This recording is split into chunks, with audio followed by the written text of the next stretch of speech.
What happens to the markets when China no longer needs Nvidia? Billions in revenue, global chip demand, and AI valuations are all on the line. With export controls rising and local competitors advancing, the real question is, how big is the financial impact, and who wins or loses? Nvidia's CEO went on a podcast and accidentally revealed his company's biggest problem. 95% to zero. That's Nvidia's share of China's AI chip market, collapsed in a single year. Jensen Huang said it himself. The $50 billion China market is, quote, effectively closed to U.S. industry. If you own Nvidia, or any AI stock, that number should change how you think. Here's why. On April 15th, Jensen Huang sat down with podcaster Dwarkesh Patel for what became one of his most revealing interviews in years. Patel is known for pushing hard, and he pushed hard on an argument that has been circling in tech and policy circles for months. The claim by Dario Amodei, CEO of Anthropic, that selling advanced AI chips to China is like handing a dangerous weapon to an adversary. Jensen didn't slow-walk his response. He called it lunacy. His exact words: comparing AI to anything that you just mentioned is lunacy. Then pointedly, we're not enriched uranium. It's a chip. And it's a chip that they can make themselves. That second sentence is the one that matters for investors. We'll come back to it.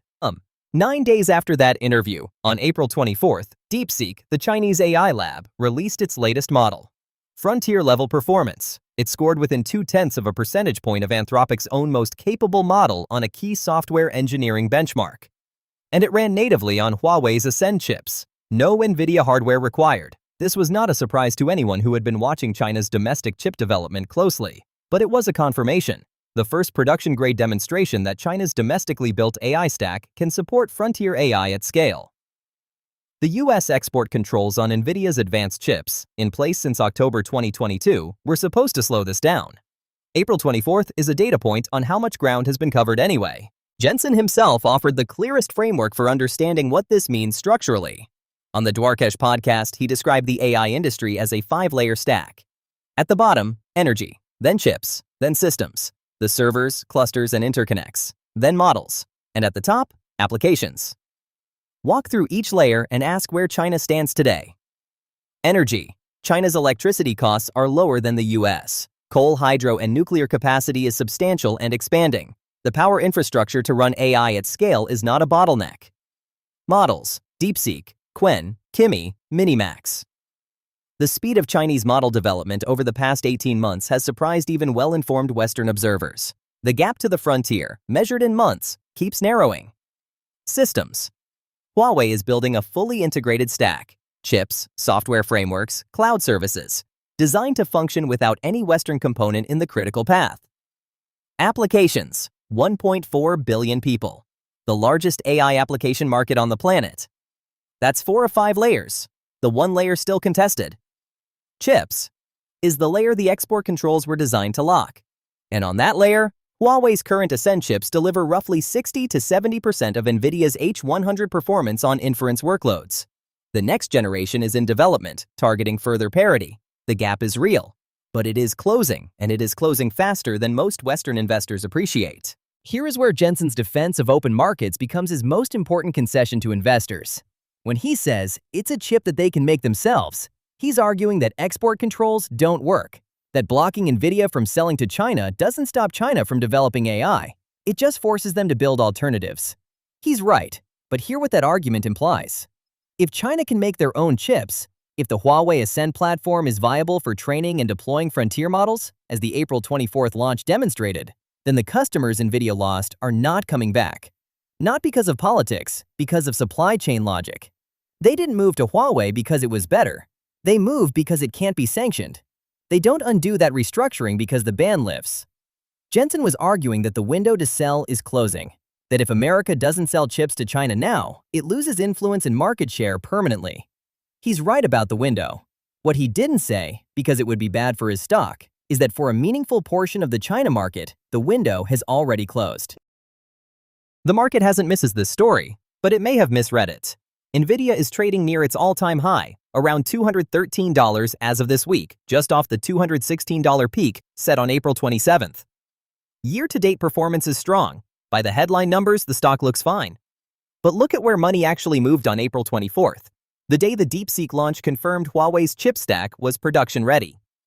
In Hong Kong, SMIC, China's largest chipmaker, rose 9% in a single session. Hong Semiconductor rose 15%, its biggest single-day gain in 6 months. Meanwhile, Chinese AI application stocks, the software layer, fell 8 to 9%. The market drew a precise line. Infrastructure wins, software loses. The thing that's hard to replace gets repriced up. The thing that can be replicated gets repriced down. SMIC reports its Q1 2026 results on May 14th.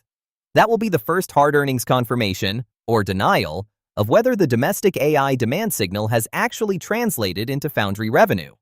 We'll know in 2 weeks. Now, the second observation from April 24th, software loses, explains something that might otherwise seem confusing. Why Dario Amodei, the CEO of Anthropic, an AI model company, made the rounds on Capitol Hill, publicly and privately lobbying lawmakers to restrict chip exports to China. Amodei's argument is framed as national security. That framing may be sincere, but there is also a business logic beneath it. In early 2025, DeepSeek demonstrated that a Chinese team could train a near-frontier AI model at a fraction of the cost Anthropic and OpenAI spend. The techniques were not secret. Distillation and reinforcement learning, documented in public research. Once someone walks that path, others follow. Model leadership, measured in months, is eroded by open-source development every day. What cannot be replicated in months is hardware. Advanced chip fabrication. Software ecosystems built over 2 decades. The moat around chips is 10 times thicker than the moat around any model. So when Amodei argues for chip restrictions, he is making an argument that the last defensible barrier in AI competition is hardware, and that it should stay closed. Jensen needs to sell chips. Amodei needs chips to stay scarce for his Chinese competitors. Both men are telling you the half of the story that helps them. Neither is lying. Both are selectively presenting the facts. The smart money question isn't who's right on policy. It's, given this dynamic, where does capital actually flow? China's domestic infrastructure is the clearest structural beneficiary. The domestic chip stack maturing isn't a forecast. It's a production event. The direction is not in question. The confirmation comes May 14th. For Nvidia specifically, the China revenue loss is confirmed. Jensen called it a $50 billion market that is effectively closed. That is not a cyclical disruption. That is a structural write-off of a market that once represented 20 to 25% of the company's data center revenue. Here is the hardest thing to say about Nvidia at $213. The stock might be right. The U.S. domestic AI build-out, hyperscalers, enterprise data centers, sovereign AI projects globally, is enormous and accelerating. Nvidia's hardware leadership in those markets is real, and it is durable in a way the China business never quite was. Revenue from US-based customers has more than compensated for the China shortfall in recent quarters. The numbers hold up, so the stock is not broken. But the thesis that got you here may be. For 2 years, Nvidia was an earnings stock. You watched data center revenue. You watched gross margin.